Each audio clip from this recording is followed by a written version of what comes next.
Hello students, how are you all? I hope you are happy and healthy. Today we will learn maths. આજના વિડીયોમાં આપણે ધોરણ 10 ગણિત chapter 2 એનો વિભાગ બી શીખીશું. તો વિભાગ બી ની અંદર જે મોસ્ટ આઈએમપી જે સમ્સ એ આજે આપણે શીખીશું. તો ચાલો શરૂ કરીએ. ધોરણ 10 ગણિત ચેપ્ટર 2 બહુપદીઓ એનો વિભાગ બી જે બોર્ડની પરીક્ષામાં અને પહેલી બીજી પરીક્ષામાં પણ વિભાગ વાઇઝ જે સમ્સ પૂછાય એ રીતે આપણે શીખીશું. તો વિભાગ બી એનો પાર્ટ 1 મતલબ પહેલો વિડિયો. ઓકે, નીચેના પ્રશ્નોની ગણતરી કરી જવાબ આપો. નીચેના પ્રશ્નો તો જે બે પ્રશ્નો અહીંયા એની ગણતરી કરીને જવાબ આપવાનો મતલબ રીત કરીને જવાબ આપવાનો. દ્વિઘાત બહુપદી px = x2 + 7x + 10 ના શૂન્ય શોધો. અહીંયા શું શોધવાનું કીધું? શૂન્ય શોધો મતલબ x ની કિંમત શોધો. તો ધ્યાન આપજો ખાસ, અહીંયા શું આપી? બહુપદી આપી. તો બહુપદીના આપણે શું શોધવાનું? શૂન્ય મતલબ x ની કિંમત. આ ખાસ યાદ રાખો, શૂન્ય મતલબ જવાબ, ઉકેલ x ની કિંમત. તો સૌથી પહેલા જે બહુપદી એ અહીંયા આપણે લખી દઈએ ex = x2 + 7x + 10. અહીંયા જે બહુપદી આપી એનું શું શોધવાનું? શૂન્ય. એના માટે બહુપદીના અવયવ પાડો. શું પાડો? બહુપદીના અવયવ. તો આ બહુપદીના આપણે અવયવ પાડીએ. અવયવ બરાબર આપણે 0 મૂકીશું ને ત્યારે 0 ની પેલી બાજુ આપણે સંખ્યા લઈ જવાની એટલે આપણને શૂન્ય મળી જશે. તો સૌપ્રથમ આ જે બહુપદી એના શૂન્ય શોધવાનું કેમ પરીક્ષા એટલે પહેલા અવયવ પાડી દેવાના અને અવયવની બરાબર 0 મૂકવાનું જે કિંમત આપી પેલી બાજુ લઈ જવાની. તો ચલો આપણે બહુપદી ઉતારી દીધી. તો સૌથી મોટી બે ઘાત એટલે ત્રિઘાત બહુપદી. હવે શું કરવું? એનું જે પ્રથમ પદ અને અંતિમ પદ એના સહગુણકોનો ગુણાકાર કરવો. આ પ્રથમ પદમાં અહીંયા 1 ગુણ્યા અંતિમ પદમાં અહીંયા 10. હવે અહીંયા i + એટલે વધતા થશે. 10 × 10. ઓકે, અહીંયા પ્લસ આપ્યું ખાસ અહીંયા પ્લસ, અહીંયા પણ પ્લસ. પ્લસ મતલબ વધતા. તો અહીંયા 1, અહીંયા કિંમત લખી 1 એ ગુણે અહીંયા 10 મતલબ પહેલા અને છેલ્લા પદનો ગુણાકાર કરવાનો. આ x1 એ નહીં તો ચલો આપણે સહગુણકનો ગુણાકાર કરવાનો. સહગુણક કેટલું હોય? 1 × 10. તો 10 × 10 અને વધતા. હવે 10 નો ઘડિયો બોલવાનો. 10 ના એવા બે ભાગ પાડવા કે જે મધ્યમ પદ આ સરવાળો કરીને આ મધ્યમ પદ બની જાય. ગુણાકાર 10 થાય અને એ બે અંકોનો સરવાળો 7 થાય. તો 10 × 10 2 × 10. તો જો 10 × 10 થયું 2 × 10. એટલે એવી બે સંખ્યા લાવવાની કે જેનો ગુણાકાર 10 થાય અને સરવાળો કરીને આ મધ્યમ પદ 7 આવવું જોઈએ. તો 5 + 2 7 થઈ જાય. તો શું લખવાનું? x1 પછી આવી ચિહ્ન મૂકવાનું અને મોટો અવયવ કયો? 5 અને x. પછી જો અહીંયા પ્લસનું ચિહ્ન એટલે સરવાળો કરીને પ્લસ હવે અહીંયા 7x કરવાનો, અહીંયા 5x ને તો 2x લખવાનો. તો 5 ને 2 7 થઈ ગયા. આપણે તો આપણે મધ્યમ પદનું વિભાજન થઈ ગયું. 5 + 2 7. ઓકે, પાછળ પ્લસ 10 એમ નહીં. ઓકે, હવે આ બે પદ અને આ બે પદ એમાં સરખું સામાન્ય કરવાનું. x 2 વાર, અહીંયા x 1 વાર. તો નાની કઈ 1 વાર, 1 વાર સામાન્ય x. તો અંદર x વધશે વત્તા 5 વધશે વત્તા 2 × 2 2 × 10. તો બે પદમાં સામાન્ય કરવાનું. તો 2 સામાન્ય, અહીંયા x વધશે 2 × x 2x 2 × 5 10. જોઈ લો x x1 5 × x 5x 2 × x 2x 2 × 5 10. તો બંને કોણ સરખા એટલે તમારો જવાબ સાચો. તો બંને એક વખત લખવા સરખું. બીજા કૌંસમાં x + 2. ઓકે, તો બહુપદીના અવયવ પડી ગયા. આવડીને અવયવ પાડતા કઈ નહીં, પહેલા છેલ્લા પદનો ગુણાકાર કરવાનો અને ચિહ્ન ખાસ ધ્યાનમાં લેવું કે વધતા. હવે જે 10 ના અવયવ પાડીશું એના બે અંક એવા લાવવાનું જેનો સરવાળો કરીને મધ્યમ પદ થવું જોઈએ. તો 5 + 2 7 થઈ જાય. હવે શું કરવાનું? આટલું કર્યા પછી મેં તમને સ્ટાર્ટિંગમાં કીધું કે બહુપદી આપી હોય એના અવયવ પાડવાના. એના બરાબર 0 શું પણ અવયવ બરાબર 0. હવે અવયવ લખી દો x + 5 x + 2 બરાબર તમારે 0 મૂકી દેવાનું. તેથી x + 5 બરાબર 0 અથવા x + 2 બરાબર 0. x + 5 આપણે લઈએ -5 +2 આ સાઈડ લઈ જોઈએ -2. સિમ્પલ. તો બે અવયવ એના બરાબર 0 મૂકવાનું. +5 આપણે લઈએ -5 +2 આ સાઈડ લો -2. તો બે શૂન્ય આવી ગયા. તો જે શૂન્ય શોધો તો બે શૂન્ય આવી ગયા. આ રકમ લખી તો દ્વિઘાત બહુપદી. આમ દ્વિઘાત બહુપદી px બરાબર x2 + 7x + 10 ના શૂન્ય,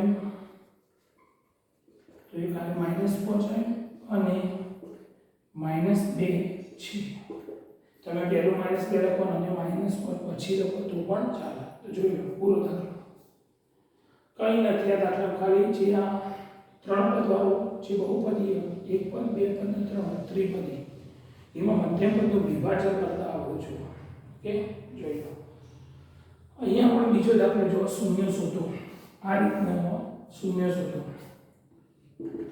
પહેલો જોઈ લેજો વ્યવસ્થિત તમે.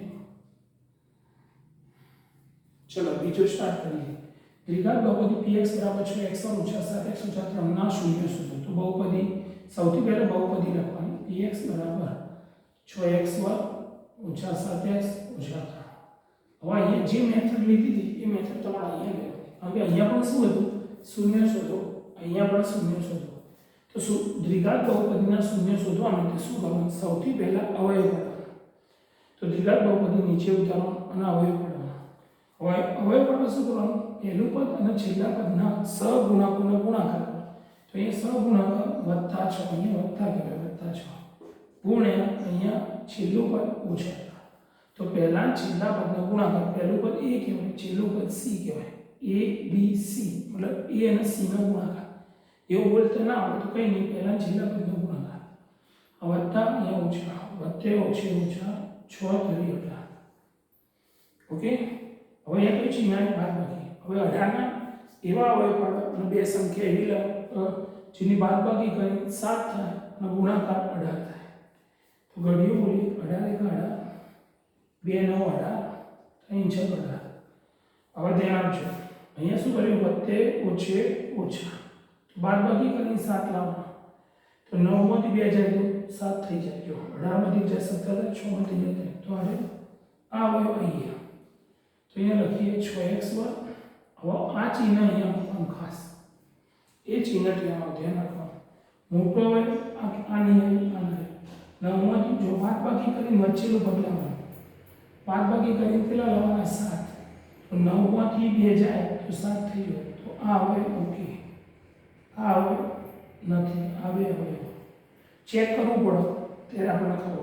તો હવે ક્યાં મને 9x લખી દો. હવે ખાસ ધ્યાન આપજો. અહીંયા ઓછા ચિહ્ન તો અહીંયા ઓછા મૂકી દેવાનું અને મોટો અવયવ પણ મોટો કયો? 9 પછી પાછળ x લખાય. હવે આપણે મધ્યમ પદ કેટલું હોય? -7x. હવે લખ્યા કેટલા? ઓછા 9 એટલે આપણે બે વધારે લખ્યા 2. તો એ પ્લસ કરીને લખી દો +2x. આવડે? આજે -7 જુઓ આપણે લખ્યા -9 તો બે વધારે લખ્યા પ્લસ કરીને લખવાનું. અને 9 માંથી 2 કાઢો એટલે 7 થઈ જાય. તમે કે આવું તો નહીં ફાવતું તો જો આઈડિયા વચ્ચે અહીંયા ઓછા તો ઓછા મૂકી દે. બરોબર? અને મોટો હોય કયો? 9 તો એ 9 મૂકી દે. બરોબર? હવે શું કરવાનું? અહીંયા આપણે ઓછા હોય મોટો તો અહીંયા જે ચિહ્ન એનું વિરોધી મૂકવાનું. તો 9 હોય અહીંયા ઓછા અહીંયા વત્તા લખી દેવાનું. ઓકે, 9 માંથી 2 કાઢો એટલે 7 થઈ જાય. ઓછા 3 નહીં. એટલે તમે જુઓ ને તમને આઈડિયા આવી જાય. -7 જો ઓછા 9 લખે. આ બે પદનું સાદું રૂપ આટલું થવું જોઈએ. પણ તમે ઓછા 2 લખો તો 9 × 2 = 11 થઈ જાય. એટલે એમાં વત્તા જ લખવો પડે. 9 માંથી 2 જાય તો 7 થાય. ઓકે, જોઈ લો. હવે આ બે પદ લો અને આ બે પદ લો. એમાં સરખું બહાર કાઢો. 3 દુ 6 3 કરી નાખો એટલે 3 સામાન્ય. x 2 વખત x 1 વખત તો નાની ઘાત લઈ 1 વખત. તો નાની ઘાત કઈ સામાન્ય? ઘડીઓ બોલો 3 3 દુ 6 x બે વાર એક વાર બાદ એક વાર અંતર 3 3 9x જોઈ લો 3 દુ 6 x વાર 3 3 9x વત્તા આ બંને પાસે સરખને એક મૂકી દો કૌંસમાં લખી દો 2x ઓછા 3 2 1 2 3 1 3 થઈ ગયું આ બંને સરખું સરખું એક વાર x ઓછા 3 2x સરખું સરખું એક વાર બીજા કૌંસમાં આ બે સરખું આવે ને એટલે જવાબ તમારો સાચો કહેવાય ગણતરી બધી સાચી 3x વત્તા 1 ઓકે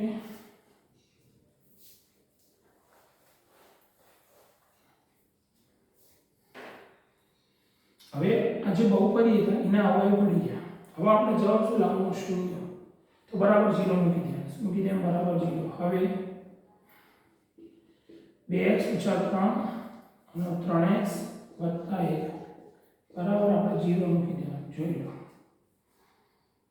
ઓકે હવે શું કરવાનું તો અવયવ બરાબર 0 હવે લખવાનું 2x ઓછા 3 બરાબર 0 અથવા 3x વત્તા 1 બરાબર 0 તેથી 2x ઓછા 3 વડે વત્તા 3 x 3 એ ગુણાકારના ભાગાકાર 3x વત્તા 1 વડે ઓછા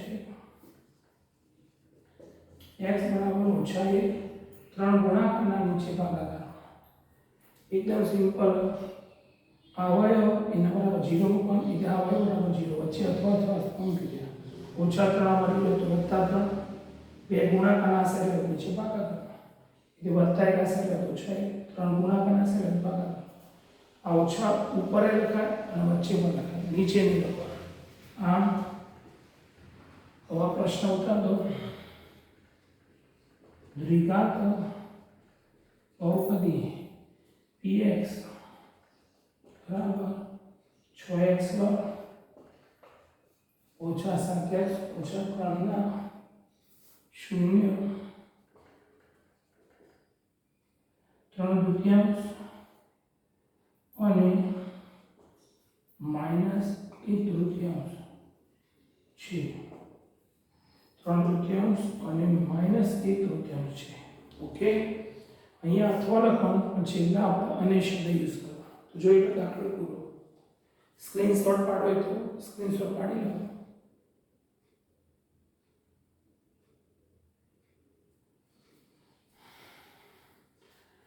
તો વિદ્યાર્થીઓ મારી ચેનલ પર સરસ્વતી ટ્યુશન ક્લાસીસ જે મારી ચેનલ જેમાં તમે અત્યારે વિડીયો જોઈ રહ્યા એમાં આ રીતના દરેક ચેપ્ટરના વિભાગ વાઇઝ સમ્સ વિભાગ A B C અને D જે બોર્ડની એક્ઝામમાં વિભાગ વાઇઝ આવે એ રીતે તમને શીખવા મળશે અને આ તમે જે બે દાખલા જુઓ ખૂબ જ મસ્ત આઈએમપી સમ્સ તો મારી ચેનલ પર તમને ધોરણ 10ના બોર્ડની પરીક્ષામાં વધુને વધુ પૂછવાની શક્યતાવાળા બધા જ ઇમ્પોર્ટન્ટ સમ શીખવા મળશે અને હું તમને ખૂબ જ ઇઝી મેથડથી શીખવાડીશ ઓકે તો બીજી વસ્તુ જે બોર્ડની પરીક્ષામાં જે વધુ પૂછાતો એ દાખલા હું અહીંયા તમને પ્રેક્ટિસ કરાવીશ ઓકે અને બહુ સરળતાથી અને બીજી ગુડ ન્યૂઝ એ કે મારી ચેનલ પર જેમ ગણિત વિષયના વિડીયો આવે એ રીતે ઇંગ્લિશ સામાજિક વિજ્ઞાન અને વિજ્ઞાન વિષયના પણ વિડીયો આવશે તો મારી ચેનલ સબસ્ક્રાઈબ કરજો લાઈક કરજો અને વધુને વધુ શેર કરજો અને વિડીયો જોવા બદલ થેન્ક યુ વેરી મચ જય હિન્દ જય ભારત